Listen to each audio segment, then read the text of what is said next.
तर नमस्कार मंडळी, स्वागत आहे आपल्या मराठमोळ्या चॅनलमध्ये. तर आपण चाललो आहे ओंकारेश्वर, म्हणजे माझे 9वे ज्योतिर्लिंग.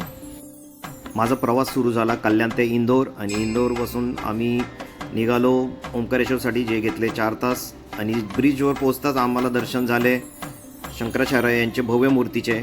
आणि आम्ही आता सध्या ब्रिजवरती, म्हणजे आपल्या नर्मदा नदीच्या वरती जे ब्रिज आहे, जो आपल्याला पार्किंगपासून ते मंदिरापर्यंत पोहोचवतो. सगळे श्रद्धाळू आणि भक्त दर्शनासाठी सगळ्या घाटावरती बोटीने जातात. समोर होता डॅम, आणि त्या डॅमचा आपल्याला सायरन ऐकायला आला. तुम्हाला मी ऐकवतो.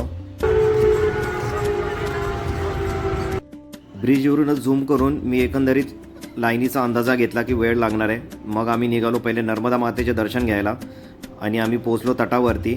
तिकडे पूजा वगैरे केल्यानंतर आम्हाला खूप प्रसन्न वाटलं. आणि आता आम्ही जाणार होतो दर्शनाच्या लाईनमध्ये. चप्पल वगैरे काढून एक वेगळा स्टँड आहे. थोडं कन्फ्युजिंग आहे इकडे. सुरुवातीला आम्हाला वाटलं की लाईन नसेल, आणि ही बघा गर्दी.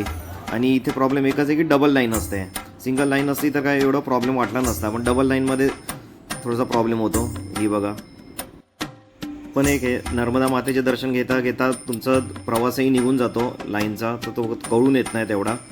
खूप छान वाटत होतं नर्मदा मातेच्या इकडे. लोक परिक्रमा करतात 4 ते 5 महिने, किंवा कोणाकोणाला 6 महिनेसुद्धा लागतात. तर एवढे पौराणिक आणि महत्त्वाचे आपले नर्मदा नदी आहे. आणि पहिले कळस दर्शन झालेले आहेत आपले मंदिराचे, ओंकारेश्वरचे. हे माझे 9वे ज्योतिर्लिंग आहे. जसं जसं लाईन जवळ येत होती तशी अजूनच दाट होत होती. आणि ही आहे जे पैसे काढून जातात, म्हणजे 300 रुपीज मला वाटतं पर तिकीट आहे, त्यांच्यासाठी लाईन होती. मग शेवटी ती आमच्यासोबतच मर्ज झाली. आणि इकडनं जरासा प्रवास वाढत गेला. दर्शन खूप छान झाले. आतमध्ये मोबाईल अलाउड नसल्यामुळे मी दर्शन घेऊ न शकलो. तर लाडू प्रसाद घेऊन आपण पुढे निघतोय. आपले दर्शन खूप छान झाले. पहिल्यांदा त्यांना सांगू इच्छितो की लक्ष देऊन तुम्ही दर्शन घ्या, कारण पार्वती माताच्या मूर्तीच्या खालीच शिवलिंग आहे. आणि काय, बाहेर निघतानाच आम्हाला दर्शन झाले आरतीचे, म्हणजे नर्मदा मातेच्या आरतीचे.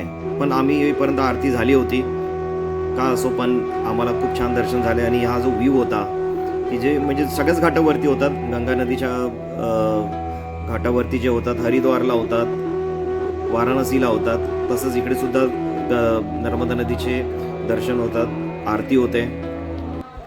समोर आहे मामलेश्वर मंदिर, त्यांचे दर्शन घ्यायलाच हवे. तर इथे अनेक लोक माशांना खाऊ घालतात. आणि इकडेच माझा प्रवास संपला. सगळ्या आठवणी घेऊन ओंकारेश्वरहून मी निघत आहे. भेटू पुढच्या प्रवासाला.